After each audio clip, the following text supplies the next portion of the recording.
رات کے وقت سیاہ اندھیرے میں وہ انتہائی چھوٹے بوسیدہ کمرے میں فرش پر لیٹی تھی، جہاں ایک چادر کے علاوہ کچھ بھی نہیں تھا، اور وہ بھی اس نے ٹھنڈے فرش پر بچھا رکھی تھی۔ کھلی سیاہ آنکھیں چھت کو گھور رہی تھیں، جن آنکھوں میں ایک عجیب تکلیف تھی جو اس کے علاوہ کوئی نہیں سمجھ سکتا تھا۔ جب خاموشی کاٹ کھانے کو دوڑنے لگی اور دیواریں تکتے آنکھیں تھک گئیں، اس نے کروٹ بدلی تھی۔ چادر کے نیچے سے ایک تصویر نکالتے وہ خاموشی سے اسے دیکھنے لگی تھی۔ اس تصویر پر نظر پڑتے ہی اس کی آنکھوں میں انجانی تکلیف ابھری تھی۔ خود بخود آنکھیں نم ہوئی تھیں، ہونٹ کپ کپائے تھے جنہیں وہ بھینچ گئی تھی۔ انگلیوں نے نرمی سے اس پرانی سی نظر آنے والی تصویر کو سہلایا تھا۔ وہ اس کے شوہر کی تصویر تھی جو اسٹور روم میں اسے ملی تھی۔ اسے اپنے شوہر کے کمرے میں جانے کی اجازت نہ تھی، جسے ایک بار بس نکاح کے وقت دیکھا تھا، اور اس دن سے وہ اسے اس جہنم میں تنہا چھوڑ کے گیا، واپس نہیں آیا تھا۔ خیر، وہ اس کی پرواہ کرتا بھی کیوں؟ وہ اس کے والد کے قتل کے بعد ورنی میں آئی لڑکی تھی۔ ہونٹوں کو ایک طویل مسکراہٹ نے چھوا تھا۔ وہ بھی تو اس حویلی میں رہنے والے مکینوں کی طرح ہی ہوگا۔ ظالم جابر! اس کی غیر موجودگی اسے ایک الگ طرح کا سکون ہی لگا تھا۔ کم از کم وہ اس کے ظلم تو نہیں سہ رہی تھی، اور کون جانتا تھا کہ وہ کس قدر ظالم ہے، کس طرح کی اذیت سے گزارتا وہ اسے، جس شخص کے باپ کا قتل اس کے چچا کے ہاتھوں ہوا تھا۔ اس کی آنکھوں سے آنسو ٹوٹ کر گرے تھے۔ یہ دنیا ہی بیکار لگی تھی، جہاں ایک ذی روح بھی موجود نہیں تھی جو اس سے محبت کرتی۔ تو کیسے وہ کسی سے ہمدردی کی امید رکھتی؟ وہ جانتی تھی کس مقصد کے لیے وہ یہاں ہے، جس مقصد کے لیے اس کے چچا نے اسے قربان کر کے خود کو بچایا تھا۔ کئی بار اسے خوف بھی آتا تھا کہ جب وہ واپس آیا وہ اپنے ہاتھوں اس کا قتل کرے گا۔ اس کے ہونٹوں سے دعا نکلی تھی کہ وہ کبھی واپس نہ آئے جب تک وہ یہاں زندہ ہے۔ اس کی زندگی بچپن سے ایسی تھی، سیاہ، نفرتوں بھری اور دوسروں کے رحم و کرم پر۔ اسے نہ جانے کیوں لگتا تھا یہ ہمیشہ ایسی ہی رہے گی۔ زندگی کی کبھی دعا اس کے لبوں پر نہ آتی تھی۔ اس وجہ سے آنسوؤں بھری آنکھیں، تکلیفوں بھرا دل اور زخموں بھرا جسم لیے آخر تھک ہار کر اس کی آنکھیں بند ہونے لگی تھیں۔ شام کے وقت وہ حویلی کے لان میں موجود پودوں کو پانی دے رہی تھی۔ گھر کا تمام کام ختم کرنے کے بعد اس کا کام شام کو ان پودوں کو پانی دینا بھی تھا۔ پانی کے پائپ کو ایک کیاری میں چھوڑتے وہ وہاں رکھی کرسیوں میں سے ایک پر آ بیٹھی تھی۔ مٹیالے رنگ کے بوسیدہ کپڑے زیب تن کر رکھے تھے، ایک پونی میں باندھ رکھے تھے، سر پر چادر تھی، گھٹنوں کو اکٹھا کیا اس نے کمزوری کے باعث ان پر سر رکھ دیا تھا۔ زیادہ دیر تک کھڑے ہونے کی آسکت نہ تھی اس میں۔ چند لمحے کھڑے ہونے پر ہی اس کی آنکھوں کے سامنے اندھیرا چھانے لگتا تھا۔ اس پر ظلم کرنا تو اس گھر میں جیسے لازم ہو چکا تھا۔ ایک ذرا سی غلطی اور اس گھر کے مکین اسے کئی دن تک بھوکا رکھتے۔ اس کی آنکھیں بند ہونے لگی تھی۔ اس سے پہلے وہ نیچے گرتی اس نے ٹیبل کو تھام لیا تھا۔ آج دوسرا دن گزر چکا تھا اسے بغیر کچھ کھائے، اور نہ ہی معلوم تھا یہ کتنے دن اور چلے گا۔ پانی بدلنے کے لیے اسے اٹھنا تھا، لیکن ہمت نہیں تھی۔ اچانک ہی اسے اپنے سر پر کسی کی انگلیوں کا لمس محسوس ہوا تھا اور وہ کانپ اٹھی تھی۔ فوری اٹھتے اس نے مڑ کر دیکھا تھا، اس کا سانس حلق میں اٹک گیا تھا۔ سامنے کھڑے شخص کی آنکھوں سے عجیب سی وحشت ٹپک رہی تھی، اور آنکھوں پر اور ہونٹوں پر زہریلی مسکراہٹ تھی جو اسے ہمیشہ تنہا پا کر آتی تھی۔ اس کے یہاں آنے کے بعد ملازمت تو ختم کروا دی گئی تھی، لیکن رشید تھا ایک ملازم جو گھر کے سودا صرف لانے کا کام کرتا تھا۔ وہ زیادہ تر باہر رہتا، لیکن جب بھی گھر میں آتا وہ یسریٰ کے لیے کسی عذاب سے کم نہ ہوتا۔ یہاں تنہا کیا کر رہی ہو؟ میرے ساتھ وقت گزار لو، عجیب سی آواز میں کہتے وہ اس کے قریب آنے لگا تھا۔ فوری کھڑے ہوتے اس نے چند قدم پیچھے لیے تھے۔ یہ پہلی مرتبہ نہیں تھا، وہ ایسا پہلے بھی کئی بار کر چکا تھا، لیکن وہ ہر بار اس سے بچ کر بھاگنے میں کامیاب ہو جاتی۔ اس نے مڑ کر بھاگنا چاہا تھا، لیکن اس کی کلائی پکڑتے وہ اسے اپنے قریب کھینچ چکا تھا۔ خوف سے مکمل آنکھیں کھلی تھیں۔ چھوڑو مجھے، میں سب کو بتا دوں گی تمہارا، چھوڑو، وہ غصے اور خوف کی ملی جلی کیفیت میں بولی تھی، جبکہ وہ اس پر ہنسا تھا۔ تم پر یقین کون کرے گا؟ اور تمہاری کیا اوقات ہے اس گھر میں جانتا ہوں۔ اتنی مشکلوں سے تو آج اکیلی ملی ہو، کیسے جانے دوں تمہیں؟ اس کے لہجے میں خباثت ٹپکتی تھی۔ اس کی کمر کے گرد بازو لپیٹتے وہ اسے انتہائی قریب کر گیا تھا، جبکہ یسریٰ کی آنکھوں میں نمی چھائی تھی۔ چھوڑ دو، جانے دو پلیز، اس کے لہجے میں منت آئی تھی۔ اس مقابلہ کرنے کے لیے وہ بے حد کمزور اور بے بس تھی۔ نہیں، آج تو نہیں چھوڑنے والا، چلو۔ وہ اسے گھسیٹتے ہوئے سرونٹ کوارٹر کی طرف لے جانے لگا تھا۔ اس نے چیخنے کی کوشش کی تھی، لیکن وہ اس کے ہونٹوں پر ہاتھ سختی سے جما چکا تھا۔ تبھی گاڑی کے ہارن کی آواز سنائی دی تھی۔ کوئی تھا جو اسی طرف آ رہا تھا۔ خوف سے اس نے یسریٰ کو دور کرتے زمین پر پھینکا تھا اور وہاں سے بھاگ گیا تھا۔ فرش پر بری طرح گرنے کے باعث اس کے گھٹنے اور کوہنیاں زخمی ہوئی تھیں، لیکن وہ شکر گزار تھی کہ وہ آج اس جانور سے بچ گئی۔ آنکھوں سے کئی آنسو گرے تھے۔ وہ فوری اٹھتے اندر کو بھاگ گئی تھی، اس سے پہلے کوئی یہاں آتا۔ اگلے دن شام کے وقت وہ کچن میں کھڑے کھانا بنا رہی تھی، جو لاؤنج کے ساتھ ہی اٹیچ تھا۔ کمزوری کے باعث اس کا سر چکرانے لگا تھا۔ جسم میں اس قدر سکت موجود نہ تھی کہ وہ سیدھے کھڑی ہو سکتی۔ وہ بار بار لڑکھڑا رہی تھی، لیکن ہر بار وہ شیلف کے کناروں کو تھامے خود کو گرنے سے بچا لیتی تھی۔ ساتھ رکھی پانی کی بوتل سے بار بار ہلکے ہلکے گھونٹ لے لیتی، جو اسے کھڑے ہونے اور کام کرنے میں مدد کرتے۔ آج تیسرا دن ہونے کو تھا۔ اس کے حلق سے کھانے کا ایک نوالہ تک نہ اترا تھا۔ کھانے کو دم پر لگاتے وہ ڈنر پلیٹیں اکٹھی کرنے لگی تھی، تاکہ انہیں کھانا تیار ہونے تک وہ ٹیبل پر سیٹ کر سکے۔ ان کانچ کی پلیٹوں کو اٹھایا وہ ٹیبل کی طرف بڑھنے پر اس کا سر بری طرح چکرایا تھا۔ وہ خود کو سنبھال نہیں سکی تھی اور فرش پر جا گری تھی۔ اس کے ہاتھ سے پلیٹیں چھوٹ کر فرش پر گرتے چور چور ہو چکی تھیں۔ خاموش فضا میں ان کے گرنے کا شور بے انتہا تھا۔ دوپٹہ سنبھالتے ہوئے سیدھی ہو کر بیٹھی تھی، نظر اس ٹوٹے ہوئے ٹکڑوں پر تھی۔ آنکھوں سے بے اختیار کئی آنسو گرے تھے۔ چند دن پہلے ایک گلاس ٹوٹنے کی سزا وہ 3 دن سے بھوک کی صورت میں برداشت کر رہی تھی، اور اب مزید ہی ٹوٹی ہوئی پلیٹیں، مطلب مزید سزا اور ذلت، دوبارہ اس کا انتظار کر رہی تھی۔ دل بے اختیار خوف سے دھڑکا تھا۔ اس بار مار ڈالیں گے مجھے، وہ دھیرے سے بولی تھی۔ پیٹ میں بھوک سے شدید قسم کی گرہیں پڑنے لگی تھیں۔ پیٹ پر ہاتھ رکھتے اس نے اس درد کو برداشت کرتے شدت سے دعا کی تھی اپنے اسی لمحے مر جانے کی۔ مزید اذیت برداشت نہیں کر سکتی تھی وہ۔ اس لمحے اور زوردار آواز ابھری تھی، اتنی کہ وہ بری طرح کانپ کر رہ گئی تھی۔ یہ کیا کیا تم نے، گھٹیا لڑکی؟ تمہیں اندازہ بھی ہے کتنا مہنگا تھا یہ ڈنر سیٹ؟ مزید اسے چند ملحوظات بکتے لبنہ بیگم اس کی سانس اونچی آواز میں دھاڑ رہی تھی۔ اس لمحے حویلی کے لوگ بھی وہاں اکٹھے ہونے لگے تھے۔ غصے سے سرخ آنکھوں سے وہ یسریٰ کو دیکھ رہی تھی، جبکہ وہ خوف سے پیچھی ہوئی تھی۔ جانتی تھی اب کیا ہونا ہے۔ ہماری زندگی میں عذاب کی طرح نازل ہوئی ہے۔ پہلے تمہارا باپ عذاب تھا اور اب تم عذاب کی طرح ہم پر نازل کر دی گئی ہو۔ کب سے آئی ہو نحوست پھیلا رکھی ہے گھر میں۔ اونچی آواز میں اس پر چیختے ہمیشہ کی طرح جھک کر اس نے یسریٰ کے بالوں کو تھاما تھا، جس پر وہ کمزور لڑکی کرہا کر رہ گئی تھی۔ درد سے مسلسل کرہا رہی تھی، جس پر وہ مزید اس کے بالوں کو مٹھی میں جکڑ کر کھینچتے اسے کھینچ رہی تھی، اسے برا بھلا کہہ رہی تھی، جبکہ باقی سب تماشا دیکھ رہے تھے۔ اس وقت لاؤنج میں کوئی اور بھی داخل ہوا تھا، جس نے ٹھہر کر یہ تماشا اپنی آنکھوں سے دیکھا تھا۔ چھوڑ دیں، درد ہو رہا ہے، میں نے جان بوجھ کر نہیں کیا، غلطی سے ہوا ہے، سچ کہہ رہی ہوں۔ وہ درد سے کراہتے منت کر رہی تھی، جس کا اس پر کوئی اثر نہیں تھا۔ اس کے بالوں کو بری طرح جھٹکا دیتے اسے دور پھینکا تھا۔ اس ٹوٹے ٹکڑوں پر ہاتھ پڑتے وہ اس کے ہاتھ میں کھپ چکے تھے۔ تم ڈیٹ لڑکی کو جتنی سزا دے لو، جتنا مار لو، تم پر اثر نہیں ہوتا، تم غلطیاں کرنے سے باز نہیں آتی۔ آج میں تمہیں زندہ نہیں چھوڑوں گی۔ تمہارے باپ کی وجہ سے میرا شوہر مرا، تمہیں تو بہت پہلے مار دینا چاہیے تھا۔ وہ غصے سے چیختے کچھ ڈھونڈنے لگی تھی اسے مارنے کو، جبکہ وہ خوف زدہ ہوتے ان کے آگے ہاتھ جوڑ گئی تھی۔ نہیں، مجھ سے غلطی سے ہوا ہے، مجھے بھوک کی وجہ سے چکر آ گئے تھے، میں دوبارہ ایسا نہیں کروں گی، میں سچ کہہ رہی ہوں، دوبارہ ایسی غلطی نہیں کروں گی۔ خوف سے اس کی آواز ٹوٹ رہی تھی، آنکھوں سے لگاتار آنسو بہہ رہے تھے، جبکہ باقی ہنسے تھے اس کی بے بسی پر۔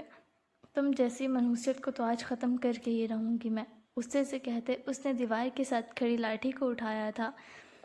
خوف سے چیختے یسریٰ نے سر نیچے کیا تھا، چہرہ ہاتھوں میں چھپایا تھا، اس سے پہلے وہ اسے لگتا کوئی اسے پکڑ چکا تھا۔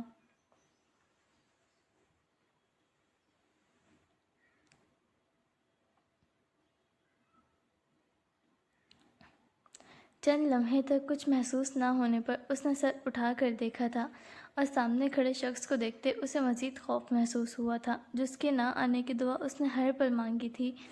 آج وہ سامنے کھڑا تھا، جبکہ وہ سنجیدہ نظروں سے صرف اپنی ماں کو دیکھ رہا تھا۔ لاٹھی کا ایک سرا اس کے ہاتھ کی مٹھی میں جکڑا تھا اور دوسرا اس کی ماں کی مٹھی میں جکڑا تھا۔ اپنے بیٹے کو دیکھ کر وہ ایک لمحے کے لیے حواس باختہ ہوئی تھی، لیکن اگلے ہی لمحے سنبھلتے وہ مسکرائی تھی۔ احتشام خان نے اپنی ماں کے ہاتھ سے لاٹھی کھینچتے پھینکی تھی۔ باقی سب کے چہروں پر بھی اسے دیکھتے گھبراہٹ آئی تھی۔ ارے احتشام بیٹا، کب آئے تم؟ نرمی سے، محبت سے کہتے وہ اس کی طرف بڑھنے لگی تھی، جبکہ وہ نظر انداز کرتے نیچے گھٹنوں کے بل بیٹھتے اس لڑکی کو دیکھنے لگا تھا۔ یسریٰ کی آنکھوں میں نمی اور خوف دونوں تھے، اسے دیکھتے ہوئے، جبکہ وہ اسے دیکھتے ہوئے جیسے پہچاننے کی کوشش کر رہا ہو۔ یسرا نرمی سے دھیرے سے اس نے صرف اس کا نام پکارا تھا، جیسے جاننا چاہتا ہو کہ وہ درست ہے، جبکہ اس کا نام پکارنے پر یسرا کا دماغ ایک پل کے لیے کچھ بھی نہیں سوچ سکا تھا۔ اسے اس کا نام یاد تھا، لیکن کیوں؟ بغیر محسوس کیے اس نے دھیرے سے اس بات میں سر ہلایا تھا اور احتشام خان حیران رہ گیا تھا۔ یہ اس کی بیوی تھی، جسے جیسا وہ دیکھ کر گیا تھا وہ تو ویسی نظر بھی نہ آتی تھی۔ اس حالت میں اس کی آنکھوں میں غصہ چھایا تھا۔ بغیر ایک لمحے بھی دیر کیے اس کے کندھوں پر ہاتھ رکھتے اس نے اسے کھڑا کیا تھا۔ وہ لڑکھڑائی تھی، کمزوری کے باعث اسے سہارا دیتے وہ سب کے سامنے ہی خود سے لگا گیا تھا، جبکہ یہ منظر لبنہ بیگم کے لیے کسی صدمے سے کم نہ تھا، جبکہ وہ ساخت ہوئی تھی اس کے اس عمل پر اور بے یقین بھی۔ یہ نرم حصار اس نے کبھی محسوس نہیں کیا تھا۔ انہیں یہ منظر بے حد تیش دلا دینے کے لیے کافی تھا کہ ان کا بیٹا ایک ایسی لڑکی کو حصار میں لیے کھڑا تھا جس سے وہ شدید قسم کی نفرت کرتی تھی۔ آگے بڑھتے اسے کھینچ کر اس نے اپنے بیٹے سے دور کرنا چاہا تھا، لیکن اس سے پہلے کہ اس کا ہاتھ یسرا کو چھوتا وہ اپنی ماں کا ہاتھ پکڑ کر دور کر چکا تھا، جو اسے مزید تیش دلا گیا تھا۔ احتشام، دور کرو اسے، یہ تمہارے لائق نہیں ہے، کیوں تم اس کچرے کو اپنے ساتھ لگا کر کھڑے ہو؟ وہ غصے سے بولی تھی، آواز میں زہر ٹپک رہا تھا۔ اور ان کا بیٹا ایک عرصے بعد واپس آیا تھا اور اپنی ماں کو گلے لگانے کے بجائے اسے گلے لگائے کھڑا تھا۔ احتشام کے بہن بھائی بھی خاموشی سے کھڑے دیکھ رہے تھے۔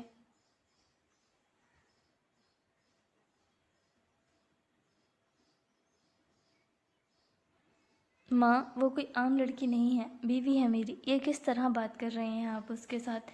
اور کیا سلوک کر رہی تھی آپ اس کے ساتھ؟ کیا میں اپنی بیوی کو آپ کے بھروسے اسی لیے چھوڑ کر گیا تھا؟ وہ غصے سے اونچی آواز میں بولا تھا، اور وہ ساکت رہ گئی تھی۔ ان کا بیٹا ان سے اس لہجے میں پہلی بار اس لڑکی کی وجہ سے بات کر رہا تھا۔ میں نے آپ سے یہ امید نہیں رکھی تھی ماں، کہ آپ ایک عورت ہو کر ایک کمزور لڑکی کے ساتھ یہ سلوک کریں گی، وہ بھی جو آپ کی بہو ہے۔ حالت دیکھیں کیا کر دی ہے آپ نے۔ مجھے لگا تھا آپ اس کا خیال رکھیں گی، لیکن آپ نے تو اسے پہچاننے لائق نہیں چھوڑا۔ یقین نہیں ہوتا آپ میری ماں ہیں۔ اس کے لہجے میں طیش تھا۔ تم مجھ سے ایسے بات کر رہے ہو اس 2 ٹکے کی لڑکی کے لیے؟ اسے دور کرو احتشام، ورنہ میں جان سے مار ڈالوں گی اسے۔ تم اس لڑکی کی ہمدردی میں کر رہے ہو؟ کس کے باپ نے تمہارے باپ کو مار ڈالا؟ شرم ہے تم میں ذرا بھی؟ وہ چیخی تھی اور احتشام نے نا امیدی سے سر نفی میں ہلایا تھا۔ یقین نہیں ہو رہا آپ میری ماں ہیں۔ اس کی آواز سخت اور اونچی تھی، جبکہ یسرا حیران اور ڈری ہوئی اس کے ساتھ لگی ہوئی تھی۔ آپ اتنی چھوٹی ذہنیت کی مالک کیسے ہو سکتی ہیں؟ آپ جانتی ہیں انہوں نے صرف خود کو بچانے کے لیے اپنی بیٹی کو قربان کیا، اور جسے قربان کیا وہ ان کے نزدیک کوئی اہمیت رکھتی ہوگی؟ بالکل بھی نہیں۔ اس وقت کوئی اور آپشن نہیں تھا، اسی لیے مجھے ماننا پڑا۔ وہ یہ نہیں کہہ سکا تھا کہ وہ اسے پسند آ گئی تھی، اور وہ اسے ٹھکرا نہیں سکتا تھا جب وہ خود اسے دے رہے تھے۔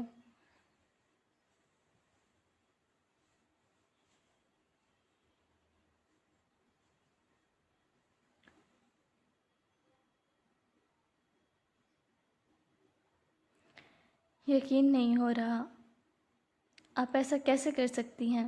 کیا کیا ہے اس نے جس کی سزا آپ اسے دے رہی ہیں؟ کیا اس نے کسی کو قتل کیا ہے، کوئی جرم کیا ہے؟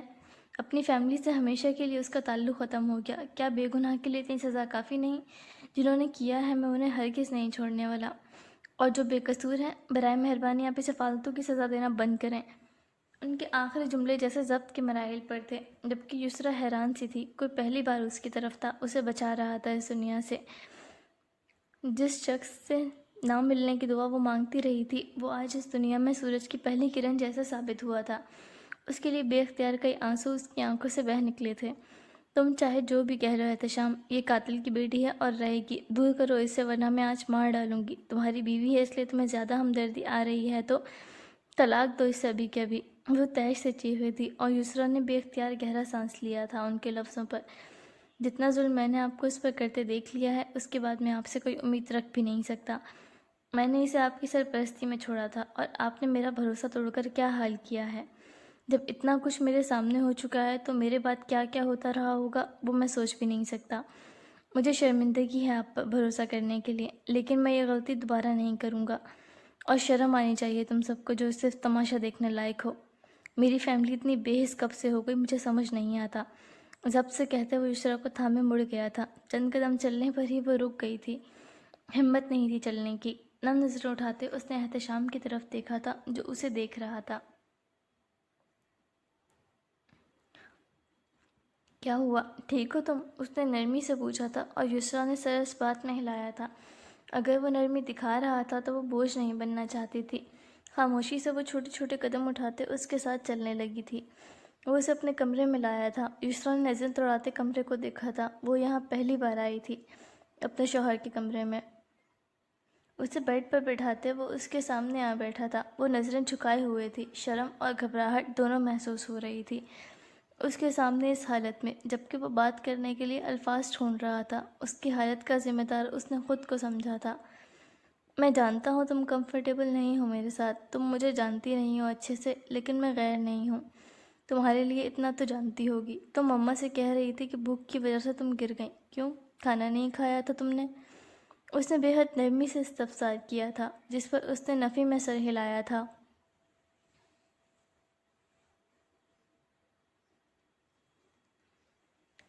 کیوں؟ وقت پر کھانا کھانا چاہیے تھا تمہیں، خود کو بھوکا کیوں رکھا؟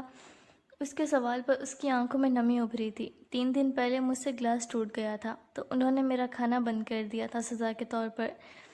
وہ نظریں جھکائے نم لہجے میں بولی تھی اور وہ حیران ہوا تھا، کوئی کسی کا کھانا کیسے بند کر سکتا ہے؟ انہوں نے تمہیں کھانا کھانے سے روکا اور تم نے مان لیا، تم خود بھی تو اٹھا کر کھا سکتی تھی۔ وہ حیران ہوا تھا بے حد۔ ایک مرتبہ کوشش کی تھی، انہوں نے بہت مارا تھا، اس دن کے بعد سے میں نے دوبارہ نہیں کیا، مجھ میں ہمت نہیں۔ مطلب تم نے 3 دن سے کچھ نہیں کھایا؟ یسریٰ نے نفی میں سر ہلایا تھا، وہ اپنا سر پکڑ کر بیٹھ گیا تھا۔ لوگ اس پر ہاتھ اٹھاتے رہے تھے، وہ بے حد تکلیف دہ تھا یہ۔ Sorry, I am really sorry, مجھے کسی پر بھروسہ کر کے ہی نہیں جانا چاہیے تھا، میری ہی غلطی ہے۔ اس نے جیب سے فون نکالتے اپنے منشی کو کھانا بھجوانے کا کہا تھا۔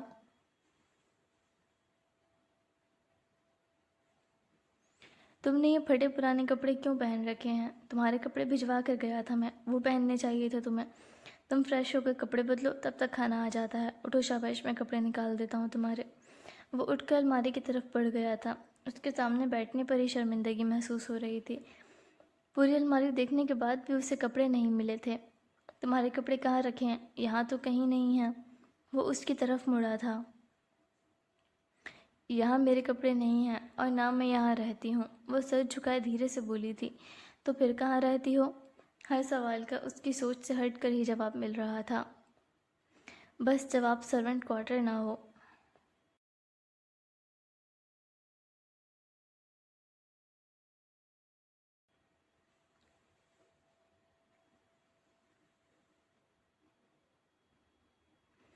اسٹور روم میں۔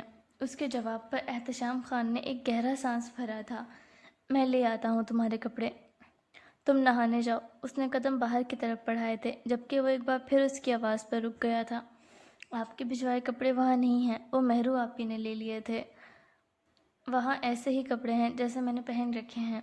حلق میں سوئیاں چبھنے لگی تھیں، اب وہ کیا کیا بتاتی، جبکہ احتشام نے ایک گہرا سانس لیتے خود پر ضبط کیا تھا۔ الماری سے اپنے نرم ٹراؤزر شرٹ نکالتے وہ اس کے پاس آیا تھا، اس کی آنکھوں سے آنسو گر رہے تھے۔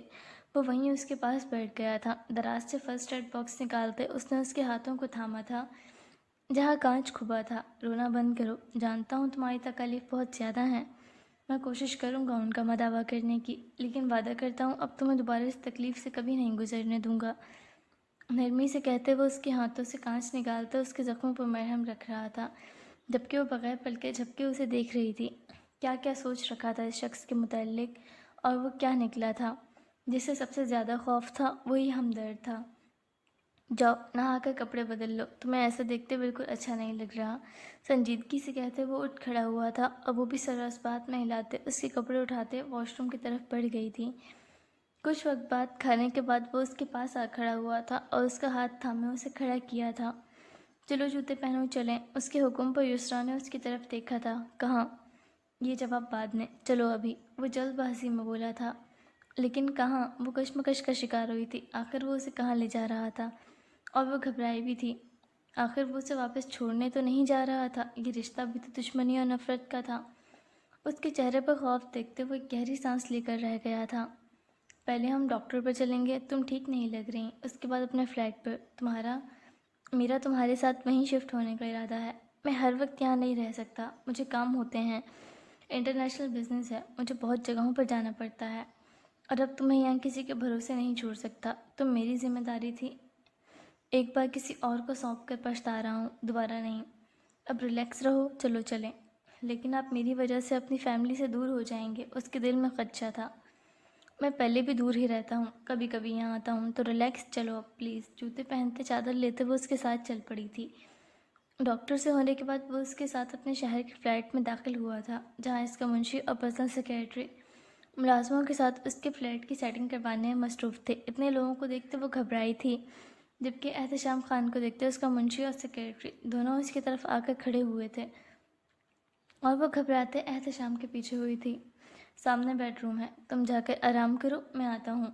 یسریٰ کو وہاں سے بھیج چکا تھا، اور احتشام خان کی سرد نظریں اب منشی پر گڑی تھیں، جس سے وہ گھبرا گیا تھا۔ تم کام ختم کر کے مجھے اسٹڈی میں ملو، سخت لہجے میں کہتے وہ جا چکا تھا، جبکہ اس نے ہاتھ مس لیے تھے، جانتا تھا اس کا برا وقت شروع ہو چکا ہے۔ کچھ وقت بعد کام ختم کر کے وہ اسٹڈی روم میں داخل ہوا تھا، جہاں سامنے ہی احتشام خان اسٹڈی ٹیبل سے ٹیک لگائے کھڑا تھا۔ وہ دروازہ بند کرتے سر جھکائے اس کے سامنے آ کھڑا ہوا تھا۔ دونوں کے درمیان چند لمحے کی خاموشی تھی۔ ٹیک چھوڑ کر احتشام خان آگے کو ہوا تھا، اور وہ ایک زوردار مکہ اس کے جبڑوں پر دے مارا تھا۔ وہ لڑکھڑاتے دور جا گرا تھا، ہونٹوں کے کناروں سے خون بہہ نکلا تھا۔ اپنے کیے عمل کے متعلق کوئی صفائی دینا پسند کرو گے تم؟ اور طیش میں بولا تھا، اور وہ سر جھکا گیا تھا۔ تو کیا وہ سب جان گئے تھے؟ سوری سر، مجھے آپ کی ماں نے آپ کو کچھ بھی بتانے سے منع کیا تھا، میرے اندر جانے اور حویلی تک آنے سے بھی انہوں نے منع کر دیا تھا۔ پھر میں کیسے کچھ بتاتا آپ کو؟ وہ آپ کی ماں ہے، اس لیے میں نے کچھ نہیں کہا۔ وہ سر جھکائے شرمندہ سا تھا۔ تم میرے نوکر تھے، تمہیں میرے ساتھ وفادار رہنا چاہیے تھا، نہ کہ کسی اور کے ساتھ۔ تمہاری وجہ سے میں وہاں آرام سے کام کرتا رہا کہ سب کچھ ٹھیک ہے، اور میرے پیچھے میری بیوی اذیت میں مبتلا رہی۔ مجھے خبر بھی نہیں تھی، تمہیں اندازہ بھی ہے اگر آج میں نہ آتا تو وہ اسے مار ڈالتے۔ وہ چیخا تھا اس پر، جبکہ وہ حیران ہوا تھا، اسے ایسا تو کچھ معلوم بھی نہیں تھا۔ تمہیں میں نے یسریٰ کو فون خرید کر دینے کو کہا تھا، تم نے ایک کام وہ بھی نہیں کیا۔ سر میں نے دے دیا تھا، وہ آپ کی بہن نے لے لیا تھا، انہوں نے کہا تھا کہ وہ دے دیں گی۔ احتشام نے آنکھیں بند کرتے ضبط کیا تھا، جبکہ وہ کسی مجرم کی طرح سر جھکائے ہوئے تھا۔ جاتے وقت وہ اسے یہاں چھوڑ گیا تھا، وہ حویلی کے متعلق ہر خبر اسے دیتا رہا ہے۔ تب ٹھیک ہے، کوئی مسئلہ تو نہیں۔ اور خاص کر یسریٰ کے متعلق وہ پورے 3 ماہ سے جھوٹ بولتا رہا تھا، صرف تنخواہ کے لیے۔ دفع ہو جاؤ یہاں سے، اس سے پہلے کہ تمہارا قتل میرے ہاتھوں سے ہو۔ وہ رخ پھیر گیا تھا، جبکہ وہ فوری اٹھ کر باہر کی طرف بڑھا تھا۔ اسی لمحے یسریٰ بھی اپنے بیڈ روم سے باہر آئی تھی۔ اس کے ہونٹوں سے بہتا خون دیکھ کر وہ گھبرائی تھی، جبکہ وہ بھی یسریٰ کو دیکھ کر رک گیا تھا۔ السلام علیکم بھابھی۔ وعلیکم السلام، اس نے بمشکل جواب دیا تھا۔ یہ کیا ہوا آپ کو؟ انہوں نے مارا ہے؟ اس نے ایک پل کے لیے احتشام سے بھی خوف محسوس ہوا تھا۔ ہاں، لیکن ان کا مارنا جائز ہے، میری غلطی ہے۔ سوری بھابھی، مجھے پتہ نہیں تھا وہ آپ کے ساتھ ظلم کرتے ہوں گے۔ سر نے مجھے کہا تھا کہ آپ کے متعلق انہیں سب بتانے کا، لیکن ان کی ماں کی وجہ سے میں کچھ نہیں کر سکا۔ مجھے ان سے نہیں چھپانا چاہیے تھا، معاف کرنا، میری وجہ سے اتنا سب ہو گیا۔ کوئی بات نہیں، آپ کی غلطی نہیں، میرا نصیب میں تھا سب کچھ۔ اس نے لب کاٹے تھے۔ اگر اتنی فکر تھی تو وہ چھوڑ کر ہی کیوں گیا تھا؟ شکریہ بھابھی۔ وہ باہر کی طرف چل پڑا تھا، اور وہ سوچ میں پڑ گئی تھی۔ اگر وہ غصے میں تھا تو اس وقت اس کے پاس نہیں جانا چاہیے تھا۔ جب سے وہ آیا تھا اس کے لیے ہی سب کر رہا تھا، اسے عجیب لگا تھا، آخر تھکا ہوا بھی تو ہوگا۔ وہ کچن کی طرف بڑھ گئی تھی تاکہ اس کے لیے کچھ بنا سکے۔ کافی کا مگ ہاتھ میں پکڑے اس نے اسٹڈی روم کے دروازے پر دستک دی تھی۔ اجازت ملنے پر وہ اندر داخل ہوئی تھی۔ ٹیبل کے سامنے رکھی کرسی پر بیٹھے وہ اسے دیکھتے ہلکا سا مسکرایا تھا۔ لگا ہی نہ تھا کہ وہ غصے میں بھی ہوگا۔ چند قدم چلتے اس نے سامنے ٹیبل پر کافی مگ رکھا تھا۔ یہ ایک کیوں ہے، دوسرا کیوں نہیں؟ اس کی طرف دیکھتے لہجہ انتہائی نرم تھا۔ آپ کب سے آئے ہیں اور آرام نہیں کیا؟ مجھے لگا آپ تھکے ہوئے ہوں گے، اس لیے لے آئی آپ کے لیے۔ لہجے میں ہچکچاہٹ تھی۔ شکریہ کافی کے لیے، تم اچھی بیوی ہو، مجھے واقعی شدید طلب تھی کافی کی، لیکن تمہیں 2 کپ بنانے چاہیے تھے، ہم ساتھ میں پیتے۔ شکریہ، مجھے طلب نہیں، سر جھکا کر کہتے وہ جانے لگی تھی۔ وہ اسے نہ جانے کیوں روٹھی ہوئی سی لگی تھی۔ کہاں جا رہی ہو؟ اس کی پکار پر وہ رک گئی تھی۔ باہر، آپ مصروف ہوں گے۔ نہیں، میں نہیں ہوں، تم ادھر آؤ۔ نرمی سے اس نے اسے بلایا تھا، جس پر وہ ہچکچائی اور گھبرائی تھی۔ اس کے پاس بیٹھنے کی جگہ تلاش کی تھی، لیکن نہیں تھی۔ وہاں صرف ایک کرسی تھی جس پر وہ خود بیٹھا تھا۔ چند قدم چلتے وہ اس کے پاس جا کھڑی ہوئی تھی، جبکہ جن نظروں سے اسے دیکھ رہا تھا اسے گھبرانے پر ویسے ہی مجبور کر رہی تھی۔ اس کا ہاتھ پکڑتے ہوئے نرمی سے اسے اپنی گود میں بٹھا گیا تھا اور اس کا ماتھا چوما تھا، جس پر وہ مزید گھبرائی تھی۔ دل کی دھڑکنیں تیز ہوئی تھیں۔ اس نے اٹھنا چاہا تھا لیکن وہ بازو اس کی کمر کے گرد لپیٹ گیا تھا۔ سوری، اس نے دھیرے سے سرگوشی کی تھی اور وہ ٹھہر گئی تھی۔ میں جانتا ہوں مجھے تمہیں چھوڑ کر نہیں جانا چاہیے تھا، لیکن مجھے ارجنٹ کام کے سلسلے میں جانا پڑا۔ ہمارا رشتہ نیا تھا تو میں تمہیں وقت دینا چاہتا تھا۔ میں زیادہ تر حویلی میں نہیں رہا تو مجھے اندازہ بھی نہیں تھا وہ تمہارے ساتھ ایسا کچھ کر سکتے ہیں۔ بابا کے قتل کے بعد کام کا بوجھ بھی کافی زیادہ آ گیا تھا۔ میں نے اپنے منشی کے ہاتھ تمہاری ضرورت کی ہر چیز پہنچا دی تھی۔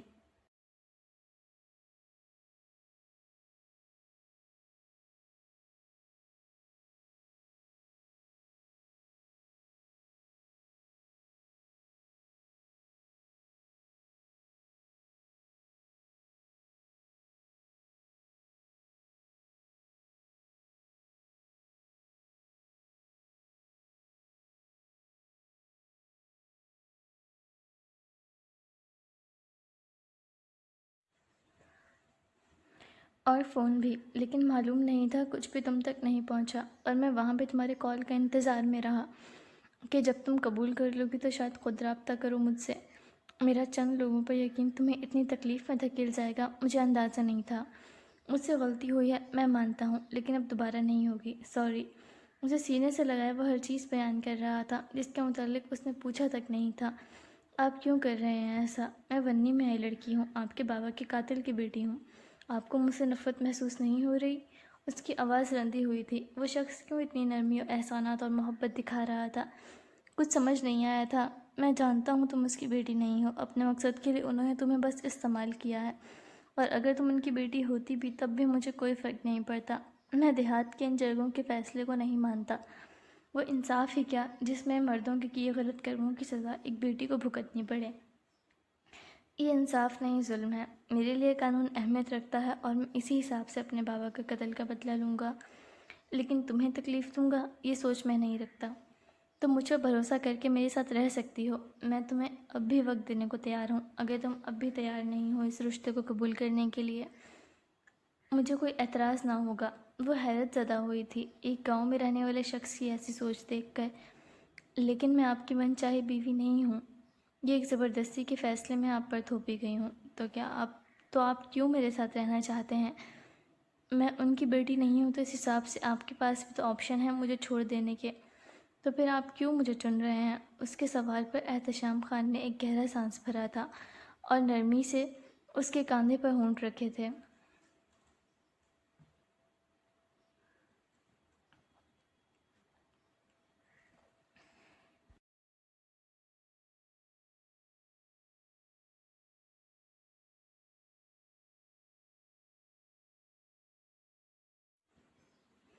کیونکہ تم ہمیشہ سے میرا پہلا انتخاب تھی، تم من چاہے بیوی ہو ابتدا سے میری۔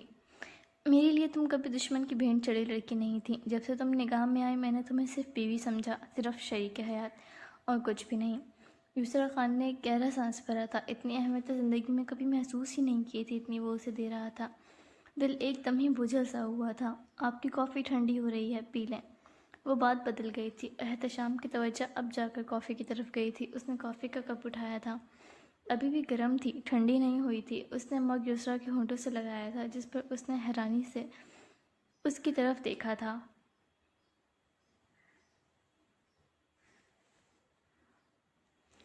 ایک ہی کپ ہے، ہم دونوں شیئر کر لیتے ہیں، اس نے جواز پیش کیا تھا۔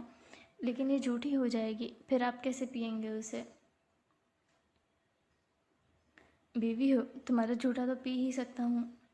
اس نے نرمی سے ڈھکتے اس کے ہونٹوں کو چھوا تھا جس پر وہ مکمل سرخ پڑی تھی۔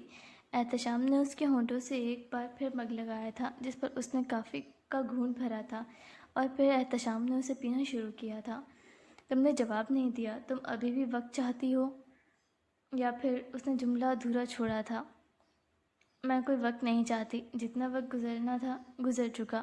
اگر آپ وعدہ کریں کبھی نہ بدلنے کا، ہمیشہ ایسے رہنے کا، تو مجھے بخوشی آپ کا ساتھ قبول ہے۔ میں اس چیز کا وعدہ نہیں کر سکتا یسریٰ، انسان ہر وقت ایک جیسا نہیں رہ سکتا۔ زندگی میں بہت سے اتار چڑھاؤ آتے ہیں، کبھی کام کی ٹینشن ہوتی ہے، کبھی فیملی کی ہوتی ہے، کبھی بچوں کی پریشانی ہوتی ہے، کبھی انسان غصے میں ہوتا ہے، کبھی خوش۔ لیکن میں کسی چیز کا وعدہ کر سکتا ہوں تو میری طرف سے تمہیں کبھی ذہنی اور جسمانی اذیت نہیں ملے گی، اور نہ کبھی زندگی کے کسی موڑ پر تم خود کو تنہا پاؤ گی۔ وہ خاموش ہوا تھا اور وہ خاموشی سے اس کا چہرہ دیکھ رہی تھی۔ جو وعدہ اس نے مانگا تھا وہ اس سے بھی کئی گنا بڑھ کر اسے وعدہ دے رہا تھا۔ وہ خاموشی سے اس کے کندھے پر سر ٹکا گئی تھی۔ اتنا کافی ہے، اس کے جواب پر وہ مسکرایا تھا اور نرمی سے اس کے بالوں پر ہونٹ رکھے تھے۔ بے شک رشتے کی ابتدا اچھی نہیں ہوئی تھی، لیکن اب وہ اسے ایک نئے اچھے اور خوبصورت طریقے سے شروع کر چکے تھے۔ اگر میں آپ سے کسی کی کمپلین کروں تو کیا آپ اسے سزا دیں گے؟ وہ ہچکچائی تھی۔ بہت کچھ یاد آیا تھا۔ ہاں بالکل، کہو تو صحیح۔ وہ محبت سے بولا تھا۔ آخر وہ تھوڑی تو آرام دہ ہوئی تھی، لیکن یسریٰ کو سمجھ نہ آیا تھا کہ وہ کیسے کہے۔ وہ آپ کا نوکر ہے رشید، وہ اٹک رہی تھی۔ وہ کیا رد عمل دے گا کچھ معلوم نہیں تھا۔ ہاں ملازم ہے، جانتا ہوں، آگے؟ وہ اچھا نہیں ہے، وہ ڈراتا تھا، دھمکاتا تھا، اس نے کئی دفعہ مجھے بری طرح فرش پر گرایا بھی تھا۔ اور وہ خاموش ہوئی تھی۔ خوف سے دھڑکنیں تیز ہوئی تھیں، جبکہ احتشام کے ماتھے پہ بل پڑے تھے۔ اس کے گھر والے خود تو ظلم کرتے تھے، لیکن ان کی وجہ سے ملازم بھی اس حد تک پہنچ گئے تھے۔ اور اس نے جذبات پر قابو رکھتے نرمی سے پوچھا تھا۔ اور کئی بار اس نے مجھے چھونے کی بھی کوشش کی تھی، لیکن میں ہر بار بھاگنے میں کامیاب ہو جاتی تھی۔ وہ اچھا نہیں ہے۔ اس کی آنکھوں سے آنسو بہہ نکلے تھے۔ احتشام نے جبڑے بھیجے، نرمی سے اسے گلے لگایا تھا۔ بس فکر نہیں کرو، جنہوں نے بھی تمہارے ساتھ غلط کیا ہے وہ سب بھی اپنے انجام کو پہنچیں گے۔ اسے تسلی دیتے وہ خود آگ میں جل رہا تھا۔ چند ماہ بعد سب ٹھیک ہو چکا تھا۔ یسریٰ کے چچا اریسٹ ہو چکے تھے۔ وہ دونوں ساتھ میں خوش نئی زندگی گزار رہے تھے۔ رشید بھی اپنے کیے کی سزا پا چکا تھا، لیکن کچھ نہیں بدلا تھا تو وہ احتشام کی ماں کا یسریٰ کے لیے نفرت، اور آج بھی وہ یسریٰ سے نفرت کرتی تھی، اور اب تو بے حد کرتی تھی، جس وجہ سے احتشام اسے حویلی لے کر ہی نہ جاتا تھا۔ وہ خود تو جا کر مل آتا تھا۔ اس نے کئی بار لبنہ بیگم کو سمجھانے کی کوشش بھی کی تھی، لیکن وہ کسی صورت ماننے کو تیار نہ تھی، اور احتشام کو دوسری شادی کر کے حویلی میں بہو لانے کا کہتی رہتی۔ اب تو وہ بھی انہیں ان کے حال پر چھوڑ چکا تھا۔ وہ ذہنی طور پر اسے ٹھیک نہ لگتی تھی۔ شاید مستقبل میں وہ کبھی یسریٰ کو اپنی بہو کے طور پر قبول کر لیں، لیکن حال میں تو یہ ناممکن تھا۔